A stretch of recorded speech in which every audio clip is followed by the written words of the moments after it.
Bienvenue dans ce journal, mesdames et messieurs, que nous avons l'honneur de vous présenter dans le cadre de la célébration des 50 ans de l'ISTI IFASIC. Mais tout d'abord, les titres. Les premières industries sont déjà installées dans la zone économique spéciale de Maluku. Le chef de l'État a inauguré ce samedi l'usine de production des carreaux et faïences. L'appel est ainsi lancé aux potentiels investisseurs de rejoindre la zone. 20 bâtisseurs venus de Kanyama-KCC sont en partance pour l'Afrique du Sud où ils vont suivre une formation en maintenance, train et machiniste. Bonsoir, merci d'être de notre. Un intervenant dans ce journal, il s'agit du directeur général adjoint de la radio-télévision nationale congolaise, José Adolphe Voto, journaliste de formation, qui va nous entretenir sur les Congos et un produit de la presse. Bonsoir José. Bonsoir madame. Voilà, merci d'avoir répondu à notre invitation. Je serai de votre tout à l'heure. Merci beaucoup. Le président de la République, Félix-Antoine Tshisekedi Tshilombo, a lancé ce samedi dans la zone économique spéciale de Maluku la première production des carreaux et faïences made in Congo, susceptible d'approvisionner Kinshasa et ses environs. Un geste qui marque la renaissance industrielle de la République démocratique du Congo. Guilain Kabalundi, Roger Diaye et Koko Molicho pour plus de détails.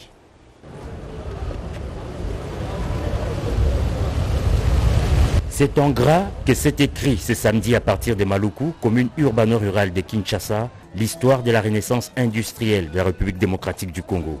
Les premières productions des usines congolaises placées dans la zone économique spéciale pilote de Maluku ont été livrées ce jour. Un événement présidé par le chef de l'État Félix-Antoine Tshisekedi Tshilombo en présence de nombreux officiels et dans une ambiance festive. Créée sur un espace de 885 hectares, la phase pilote de la zone économique spéciale de Maluku s'étend sur une surface de 244 hectares et dont les travaux sont financés jusqu'ici à hauteur de 20 millions de dollars qui représentent 5% du coût global du projet mis à la disposition du gouvernement par la Banque africaine de développement BAD, a indiqué le directeur général de l'Agence des zones économiques spéciales. Des entreprises, 6 au total, œuvrent dans ce vaste projet de diversification de l'économie congolaise, parmi lesquels l'entreprise chinoise Saphir Céramique DRC, spécialisée dans la production des carreaux et des faïences. Environ 6 000 emplois sont créés pour la phase pilote. Voilà qui réjouit le ministre de l'Industrie. 2023 est un grand jour et mérite d'être célébré exactement comme le 30 juin 1960 pour des raisons évidentes.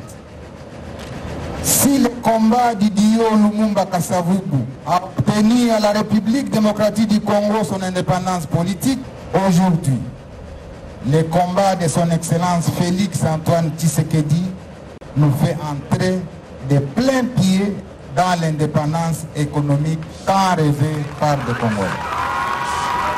Après les mots, les gestes, le président de la République a été invité par la suite à se rendre à l'usine Saphir Céramique DRC pour la coupure du ruban symbolique. C'était également l'occasion pour le chef de l'État, à travers un tour des propriétaires, de se rendre personnellement compte de la qualité des produits made in DRC.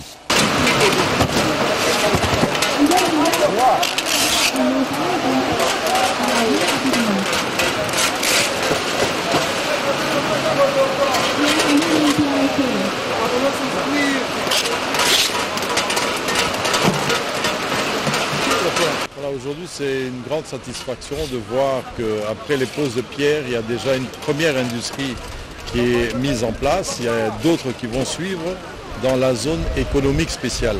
Il était question donc de développer Maluku, Kimpese et Banana.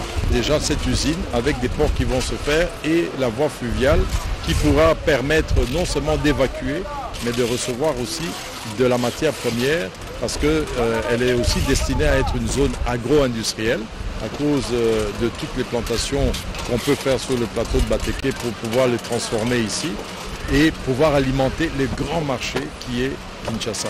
La détermination est ferme. Outre Kinshasa, le Haut-Katanga et Lualaba, le pays s'engage à étendre cette expérience sur l'ensemble de son territoire.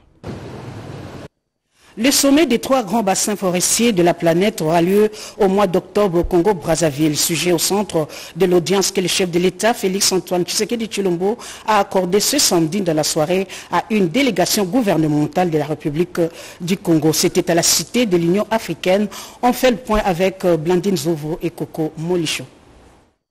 Brazzaville, capitale de la République du Congo, va abriter du 26 au 28 octobre prochain le sommet des 3 grands bassins forestiers de la planète. Jean-Claude Gakoso, ministre des Affaires étrangères, de la coopération et des Congolais de l'étranger, qu'accompagnait sa collègue de l'environnement, du développement durable et du bassin du Congo, était porteur d'un message du président Denis Sassou Nguesso à son homologue Félix Antoine Tshisekedi Tshilombo sur les enjeux de ce grand sommet mondial qui aura comme l'un des objectifs l'élaboration d'une stratégie commune visant à stimuler les projets d'investissement et lutter contre le changement climatique et la préservation de la biodiversité.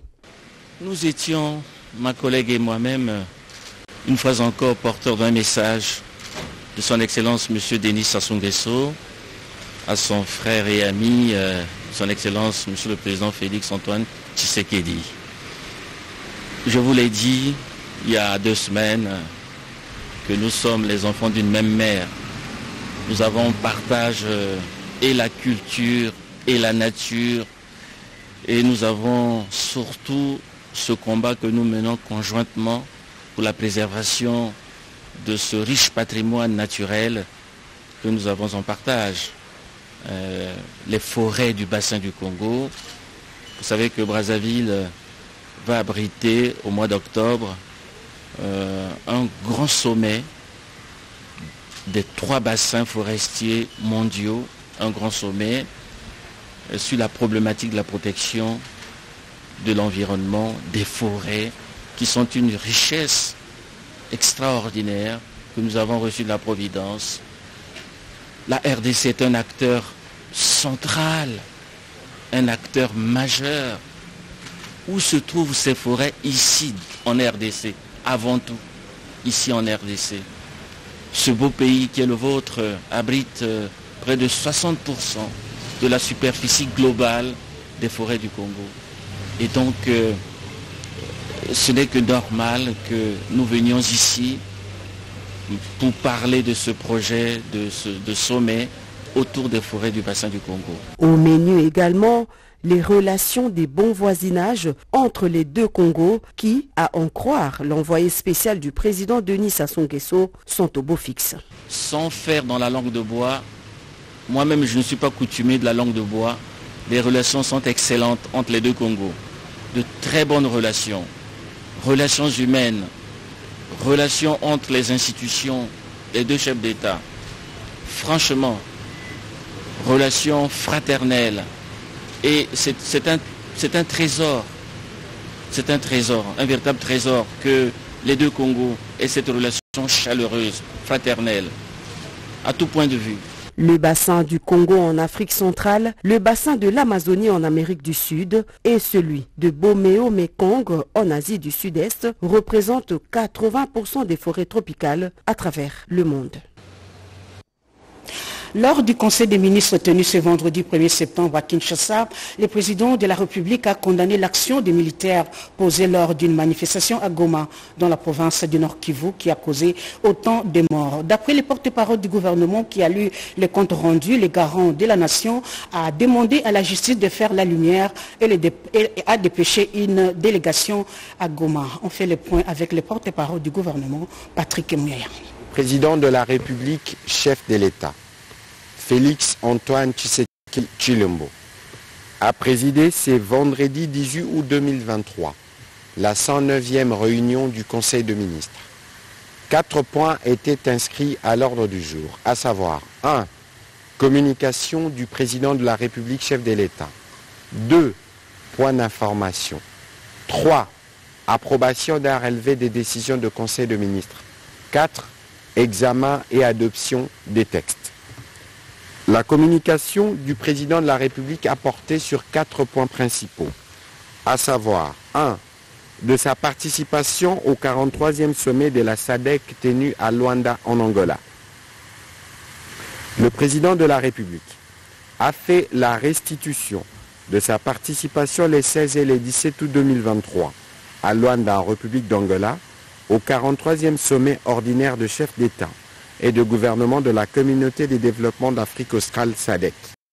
Ces sommets qui s'est tenu une année jour pour jour après celui organisé le 17 août 2022 à Kinshasa et qui avait été les témoins de la consécration de notre pays désigné par les États membres pour présider les temps de l'exercice 2022-2023 à la destinée de cette organisation régionale, revêtait à de nombreux égards des enjeux de la plus haute importance, aussi bien pour les questions de paix et de sécurité dans certaines relatives à l'est de notre pays, que pour l'avenir et les développements de l'Afrique australe dans sa globalité.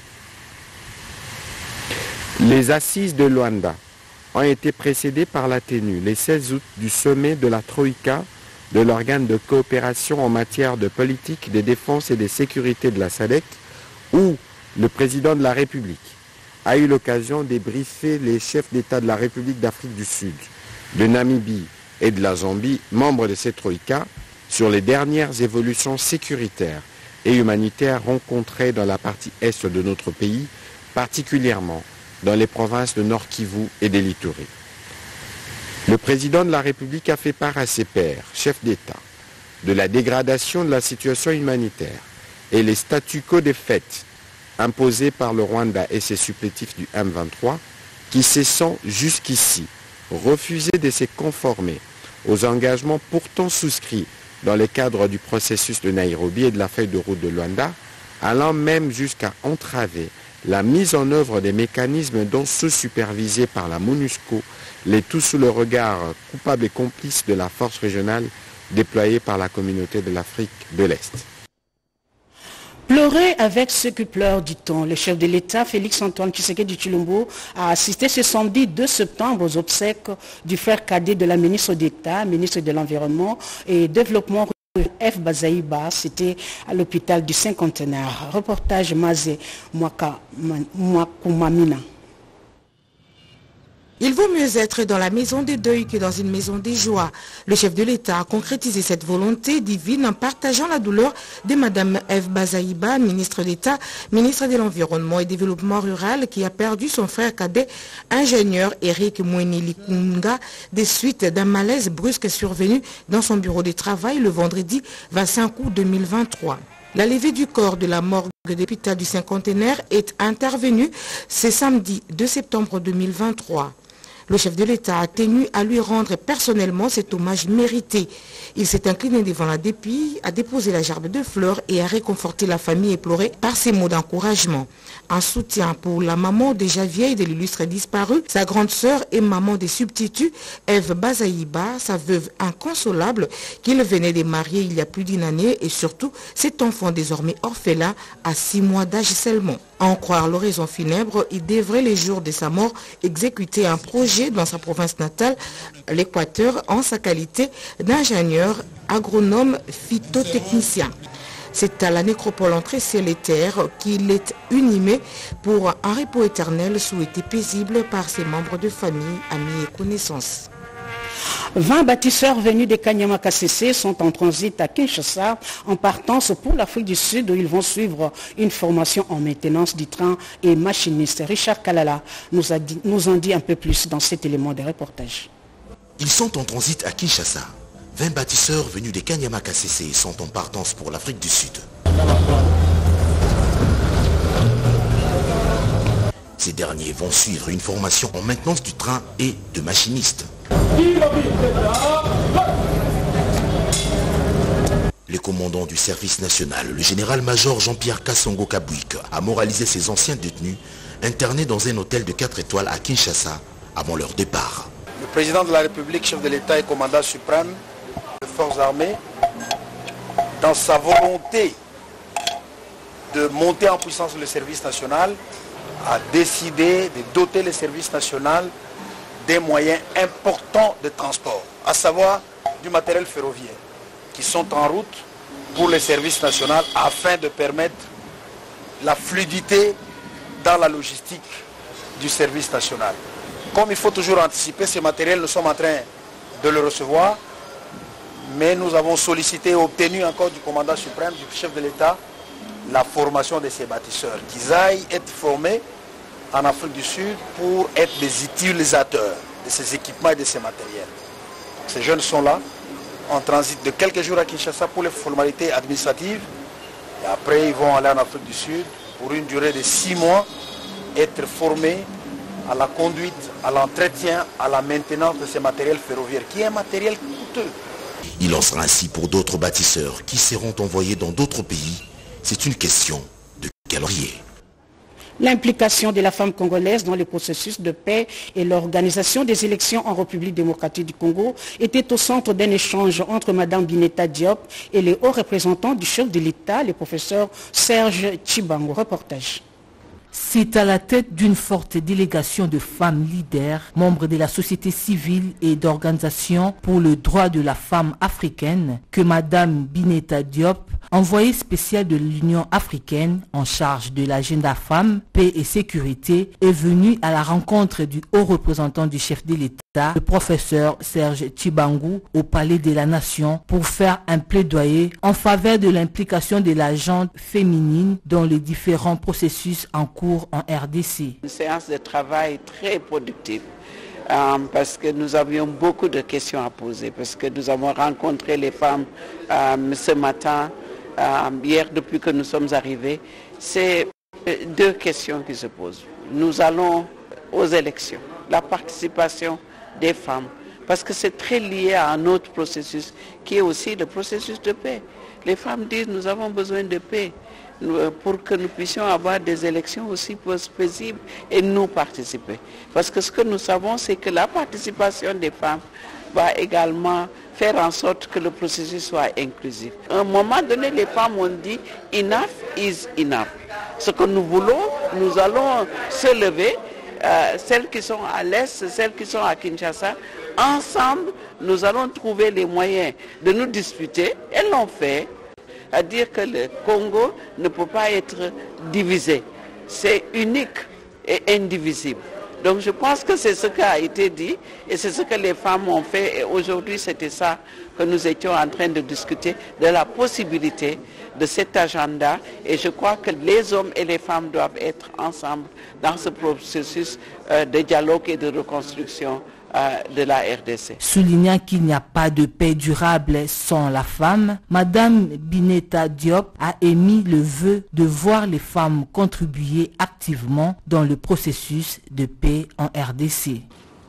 Lutter contre l'insécurité alimentaire en République démocratique du Congo, le programme alimentaire mondial et la réserve stratégique générale désormais ensemble pour faire de la RDC un véritable grenier mondial. Les deux parties ont signé un protocole d'accord. C'était en présence du directeur du cabinet adjoint du chef de l'État. Reportage. La réserve stratégique de la République et le programme alimentaire mondial PAM s'engagent à mettre en place un système national de réserve stratégique. C'est dans cette optique que ces deux parties ont procédé à la signature d'un protocole d'accord pour travailler ensemble en vue d'éradiquer l'insécurité alimentaire en République démocratique du Congo en présence des directeurs des cabinets adjoints du chef de l'État André Wameso. Dans son mot, les coordonnateurs de ces services spécialisés de la présidence de la République, Dadi Bidiafou, a salué ces partenariats qui s'inscrivent dans la vision du président de la République, la revente du sol sur les sous-sols. Nous sommes obligés de baliser le chemin d'une collaboration parfaite. En conclusion, agissons avec sagesse et agissons vite contre la faim, avec pour ultime objectif d'asseoir une base de souveraineté alimentaire à long terme pour sauver des vies.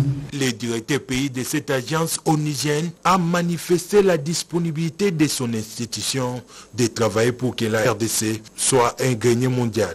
Cette nation, malgré les épreuves qu'elle traverse, possède un immense avantage dans ses sols fertiles et son climat favorable à l'agriculture. Je pense que ce potentiel n'est pas seulement une opportunité, mais aussi une vocation. Dans sa prise de parole, André Wameso a plaidé pour que l'exercice budgétaire 2024 puisse allouer les moyens conséquents à la réserve stratégique générale pour lui permettre de jouer pleinement son rôle. Le Conseil national de la jeunesse tient à l'aération du marché d'emploi dans le secteur public avec des vagues successives de départ à la retraite. Décision prise lors de la campagne de vulgarisation engagée par la CNSAP pour garantir la sécurité sociale des agents publics de l'État. Eric Abamba et Manuela Commissaire nous en parlent. Un rendez-vous incontournable pour ce jeune du Conseil national de la jeunesse venu s'informer sur les différentes innovations contenues dans la nouvelle réforme portant sécurité sociale des agents publics de l'État. Face à cette jeunesse, le président du Conseil national de la jeunesse a souligné que le tout premier atout de cette réforme est l'aération du marché de l'emploi dans le secteur public avec de vagues successives des départs à la retraite. Nathanaël Atibou a aussi souligné qu'aujourd'hui, grâce au régime contributif initié par la SENSAP que dirige Junior Mata, les meilleurs profils de jeunes qui dissertaient l'administration publique peu rassurante quant à la garantie d'une carrière à l'abri des risques peuvent de nouveau affluer vers les services publics de l'État sans craindre pour la qualité de leur vie. Vulgariser la loi numéro 22/031 du 15 juillet 2022 portant sécurité sociale des agents publics de l'État, qui est donc un atout majeur de la réforme de la sécurité sociale dans l'aération du marché du travail dans le secteur public. Donc ici, il faut reconnaître que les emplois réservés aux jeunes générations sont désormais visibles, voire programmés sur base des vagues de départ de la retraite. Suite à ces multiples innovations apportées par cette réforme, Nathanaël Atibou a promis d'apporter sa pierre dans la campagne de vulgarisation engagée par la SENSAP pour garantir la sécurité sociale des agents publics de l'État. Nous vous le disions au début de ce journal que nous recevions sur ce plateau le professeur José Adolphe Voto. Adolphe Voto est directeur général adjoint de la Radio-Télévision nationale congolaise et journaliste de profession. Bonsoir, monsieur José. Bonsoir, madame. Voilà, vous allez nous entretenir sur les Congo est un produit de la presse. Qu'en est-il? Ben justement, ce pays a toujours été l'affaire de la presse. Je le situe à 3 niveaux, dans 3 temps. À la jeunesse, de la colonisation, à l'indépendance et aujourd'hui. Il faut rappeler que ce pays a été dessiné sur un crayon, par un crayon sur un papier par Stanley. On parle trop de Léopold II, mais avant que Léopold ne connaisse ce pays, d'abord Stanley. On nous a appris à l'école Stanley, l'explorateur Stanley qui a découvert le Congo et tout ça. Mais ce qu'on ne dit pas, que c'est Stanley-là, Henry Morton Stanley, c'est d'abord un journaliste. Il est un journaliste anglais, mais pour le compte du journal américain New York Herald. Voilà. Et en cette qualité qui fait le tour du monde, il est allé en Asie, mais il est venu également en Afrique, notamment au Congo. Il a découvert un pays extraordinaire. Il a fait des reportages sur ce pays. Il a beaucoup écrit sur ce pays en tant que journaliste. Et ce sont les échos de ces écrits qui arrivent jusqu'à Léopold II. Et donc, Stanley était connu d'abord comme journaliste à l'Occident. Et Léopold II est séduit par ce pays. Comme il avait le projet d'avoir également une colonie pour la Belgique, il va inviter Stanley. Ils vont composer et désormais Stanley travaille pour Léopold II. Voilà comment ce pays est né. Voilà. Donc c'est d'abord une affaire de journaliste.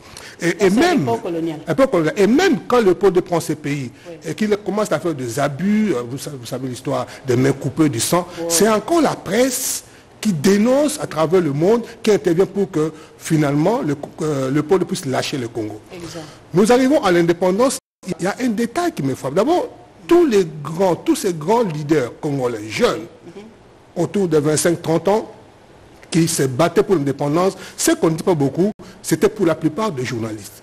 On ne dit pas assez que Lumumba c'était un journaliste. C'est à travers ses écrits qu'il revendiquait le droit. Et il y a un détail très important. En 1959, le politicien congolais se rend à Belgique pour la table ronde. Mais il y a 2 jeunes gens, 2 étudiants. Je cite ici Joseph Mobutu, qui était journaliste de profession et en stage en Belgique pendant cette période. Et un de ses amis qui s'appelle Paul Malembe Tamadiak. Paul Malembe Tamadiak est étudiant, Mobutu est journaliste stagiaire, et comme tous les étudiants, ils vont offrir leurs services aux politiciens. Ils sont dans le couloir de la table ronde. C'est là où Lumumba rencontre Mobutu. Il trouve qu'il est brillant, qu'il est bon, et il adopte comme son secrétaire son secrétaire particulier. Voici l'entrée de Mobutu en politique. Donc, si Mobutu est devenu président, ce n'est pas tant l'armée, ce n'est pas le militaire.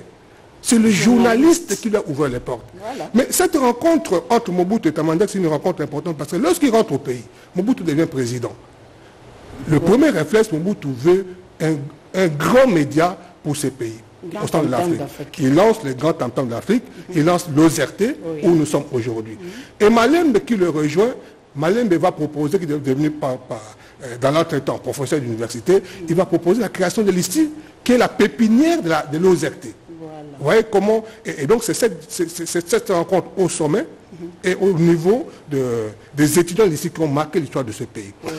Le troisième temps, c'est aujourd'hui. Nous vivons aujourd'hui, oui. Aujourd'hui, nous sommes dans ce pays qui, comme je disais, a été créé, permettez le terme, par Stanley. Mais Stanley dit quelque chose d'important, c'est que nous avons oublié. Stanley a étudié ces pays, il a parcouru et il est arrivé à une conclusion. Il dit, sans chemin de fer, le Congo ne vaut pas un penny. Mais nous avons oublié ça. Aujourd'hui, dans ce pays, il n'y a plus de chemin de fer. Il n'y en a plus. Il n'y a même plus de route. Et nous en avons fait un pays d'avions. Or, l'avion coûte cher. Et donc, les Congolais ne circulent plus dans leur pays. Aujourd'hui, ce pays est en guerre depuis 25 ans. Et les populations de l'Est, par exemple, sont pratiquement coupées de l'Ouest. Ils sont coupés de la capitale. Et donc, aujourd'hui, les populations de l'Est sont plus proches des pays de l'Est, qui nous attaquent d'ailleurs, que de Kinshasa. Voilà. Mais si les populations de l'Est se reconnaissent encore du Congolais, si se reconnaissent de Kinshasa, c'est grâce aux médias. Il n'y a que grâce au journalisme. Fermez les yeux et imaginez-vous ces pays sans médias, ces pays sans journalistes. Il n'y a plus rien.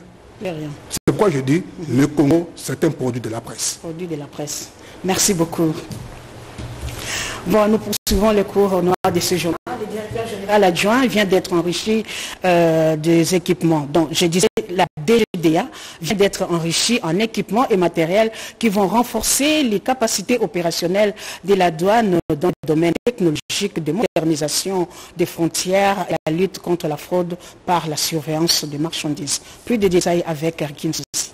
Pour améliorer la performance et la rentabilité dans le travail quotidien, la douane congolaise vient d'acquérir des équipements et autres matériels flambant neufs dans le cadre du partenariat gouvernement African Union Financial Services, AIFS, dont la directrice générale Judith Ungei a remis symboliquement les clés au directeur général de la DGDA, Bernard Kabese Moussangu. L'objectif visé est globalement de renforcer les capacités opérationnelles de la douane dans les domaines technologiques, de lutter contre la fraude par la surveillance des marchandises, de former les utilisateurs et au final d'assurer une collecte maximale des recettes. Cette vision rentre dans la droite ligne des priorités définies dans le programme du gouvernement sous le leadership du Premier ministre Samadou Kondé et l'impulsion du chef de l'État, son Excellence, Félix Antoine Tshisekedi Tshilombo, à qui je rends les hommages les plus déférents. Sur le parking, plusieurs véhicules Toyota Land Cruiser, type missionnaire et Prado VX, des ambulances, des drones, des motos, voire des canons rapides de 300 chevaux et un hub satellitaire de redondance, des scanners et caméras de surveillance. Sur place, l'assistance a suivi la démonstration du décollage d'un drone télépiloté pour une mission d'identification sur les boulevards et capture des plaques, ainsi que la poursuite des véhicules. Juste après, un roadshow a mis en fonction les matériels acquis. Quoi qu'important, Faire de l'UNIC une université innovante et créatrice des richesses, c'est le vœu directeur de cette alma mater, Jean-Marie Kayembe Ntumba, qui a procédé à la remise des cagnottes aux gagnants du festival Unique une Solution 2023, une initiative de la coordination estudiantine, nous dit Paulette Lumba. Faire participer l'étudiant au développement de notre communauté par la promotion et l'accompagnement des projets innovants, c'est l'objectif du festival Unique une Solution 2023 qui s'est clôturé ce vendredi 1er septembre à Kinshasa. Le recteur de cet alma mater, le professeur docteur Jean-Marie Kayembe Ntumba, a remis officiellement les différentes cagnottes aux heureux gagnants de ces festivals qui a connu 4 compétitions, à savoir Fusion Entrepreneuriat, Fusion Writer, Fusion The Voice ainsi que Fusion Fashion. L'étudiant de l'université de Kinshasa a compris ses responsabilités, a compris sa contribution à l'édification du développement durable de la nation congolaise. Le comité de gestion, aujourd'hui représenté par moi-même, exprime sa satisfaction entière face à ce que notre étudiant, nos étudiants ont pu nous montrer. Pour la coordonnatrice des étudiants de l'UNIKIN, Madame Sharon Rose Kapinga, c'est un pari gagné. Je suis pleinement satisfaite parce que ce que nous voulions faire initialement, c'était de dénicher des talents des étudiants porteurs de projets et des talents des étudiants qui travaillent dans le secteur culturel, de les connecter aux opportunités et faire en sorte qu'ils puissent avoir un véritable banc dans leurs activités. Et comme ça, on crée une communauté des rôles modèles auprès de qui les autres étudiants pourraient s'identifier. Davin Kanka, premier gagnant dans la compétition entrepreneuriat, exprime sa joie. Au départ, c'était une aventure où certaines personnes ne croyaient pas, mais aujourd'hui, une réalité parce que nous venons d'assister aux remises de prix de cagnottes. Faire de l'UNIKIN une université innovante et créatrice de richesses, c'est le souhait du professeur Dr Jean-Marie Kaimbentumba, recteur de l'UNIKIN. Lisons d'abord ces communiqués avant de poursuivre ce journal. Le secrétariat général à l'urbanisme et habitat et la direction générale des recettes administratives, judiciaires, domaniales et de la participation rappellent à l'attention de tous les occupants assujettis aux droits de location des maisons, locaux et appartements relevant du domaine privé de l'État la nécessité d'observer de manière stricte les dispositions contractuelles et à l'occasion les informe qu'en vertu du contrat de bail signé entre les parties, ils sont priés de bien vouloir se mettre en ordre de paiement sur arrêté ministériel numéro 14/CAB-MINETA/2020. Le défaut de paiement des dits droits à l'échéance ainsi fixée expose tout contrevenant aux pénalités et amendes transactionnelles ainsi qu'à d'autres sanctions prévues par les dispositions légales et réglementaires en vigueur. Signé Jean Lissier Bonyeme Ekofo, directeur général, et Laurent Tchelou Mouini Mali. Voilà, vers un partenariat entre les centres des langues italiennes et le ministère de la formation professionnelle. Le directeur général de ces centres a été reçu par le ministre de tutelle Antoinette Kipoulou. L'élaboration de projets communs dans le domaine de la formation professionnelle au centre de cette entrevue. Suivez. Fortuna Ciapparoni, présidente nationale du centre de langue italienne CELI en sigle, conduite auprès de la patronne de la formation professionnelle et métiers par l'inspecteur superviseur Israël Moutomeme. Le but est de s'imprégner d'un certain nombre de projets à implémenter dans le cadre de l'amélioration de l'accès, la pertinence de l'offre de la formation professionnelle ainsi que la gouvernance des établissements de ces secteurs. Une chose est vraie que la formation professionnelle et métiers est confrontée à plusieurs difficultés en République démocratique du Congo, difficultés que la ministre Antoinette Kipoulou Kabenga surmonte au quotidien pour transformer tout cela en un véritable défi à relever. Les deux parties ont également envisagé un cadre normatif pour déterminer les filières qui pourraient intéresser un certain nombre de partenaires dans l'optique même de booster les domaines de l'apprentissage des métiers. Cette rencontre intervient au lendemain de la tournée de supervision de la session ordinaire de la 3e édition de l'examen national de fin d'études professionnelles, dont le lancement a eu lieu à Butembo, tournée qui a permis à Antoinette Kipoulou Kabenga de s'imprégner personnellement de besoins en termes de formation, particulièrement pour les populations déplacées dans la partie est de la République démocratique du Congo. Le bus Transacadéma bientôt dans la province de l'Équateur. Ces assurances sont du ministre des tutelles, Bobo Boloko, après l'audience qu'il a accordée au gouverneur de la province de l'Équateur. Reportage. Après la province pilote du Congo central en juillet dernier, le déploiement de bus Transacadémia qui assure la mobilité des étudiants congolais va s'étendre cette fois-là dans la province de l'Équateur. C'est ce qui ressort de l'audience que le ministre de Transport, Voies des Communications et Désenclavement, Maître Marc Kilali Kombo, a accordé au gouverneur de l'Équateur, Bobo Boloko Bolumbu, en présence du directeur général de cette entreprise publique, Georges Ongelo. Une fois réalisé, ça sera le tour des étudiants de la ville de Mbandaka, dans l'actuelle province de l'Équateur, de bénéficier des actions à impact visible du chef de l'État, Félix Antoine Tshisekedi Tshilombo. La mission technique des prospections sera entamée de la semaine prochaine par l'équipe technique des Transacadémie. Nous sommes déjà en train d'envisager, dans un très bref délai, le déploiement des bus au niveau de Mbandaka. Et une équipe, déjà la semaine prochaine, sera dépêchée, une équipe d'études. Vous savez que le chef de l'État a songé aux étudiants congolais, pas quinois, donc Transacadémia, c'est l'ensemble du pays. Pour sa part, Maître Marc Kilali Kombo veut étendre le déploiement de bus Transacadémia et Transco dans différentes provinces du pays et permettre à l'élite estudiantine congolaise, où qu'elle soit, de palper la vision du chef de l'État. Message de remerciement de la communauté Église chrétienne et c'est en sigle au chef de l'État, son Excellence Félix Antoine Tshisekedi Tshilombo. Les révérends pasteurs Osborne Domba Tshisekedi, Freddy Kiamonika Yamanzembe, John Kayembe, Moïse Kassonda Omba, ainsi que tous les membres de la communauté Église chrétienne et toutes les églises associées en République démocratique du Congo et à travers le monde expriment leur sentiment de gratitude au chef de l'État, son Excellence Félix Antoine Tshisekedi Tshilombo, pour avoir nommé leur père spirituel, son éminence, évêque Sentinelle et le professeur Ndomba Kabia et Lilian au poste du premier président de la Cour de cassation. Par cette nomination, le chef de l'État vient d'accomplir la volonté de Dieu déjà révélée à son Église depuis la fin de l'année 2022 et confirme être lui-même un chef de l'État selon le cœur de l'Éternel pour l'établissement d'un réel État des droits en République démocratique du Congo. Puisse notre grand Dieu lui accorder longévité et plein succès dans sa fonction de garant de la nation.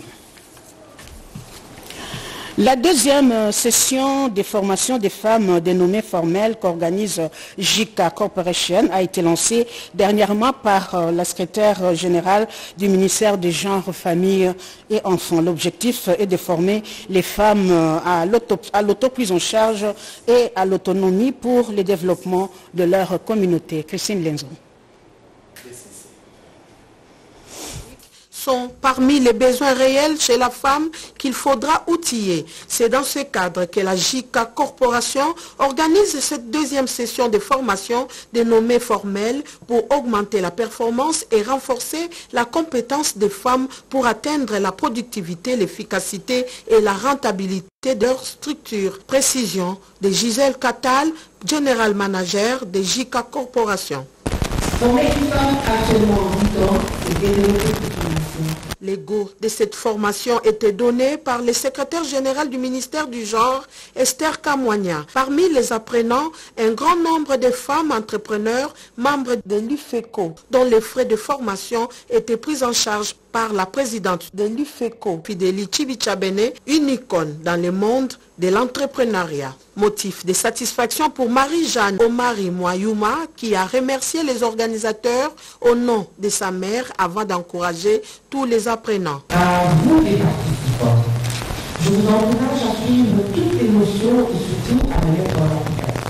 La deuxième session formelle qui démarre ces jours va durer 2 mois. Pour cette première journée, le coaching de Bénédicte Kalala a motivé la femme à l'estime de soi et à sortir de sa zone de confort pour atteindre les objectifs. Le deuxième orateur, Manzila Nkulu Reiman, a quant à lui martelé sur le mentorship. À travers ses coachings, la femme congolaise saura briser les plafonds de verre qui l'empêchent à atteindre son plus haut potentiel intellectuel. La Société financière internationale s'est due prête à financer la promotion de l'inclusion financière des femmes en République démocratique du Congo. C'est le résultat du plaidoyer mené par Madame la gouverneure de la Banque centrale auprès du vice-président de la Société financière internationale, Sekiko Primenta. Reportage d'Ada Chabani.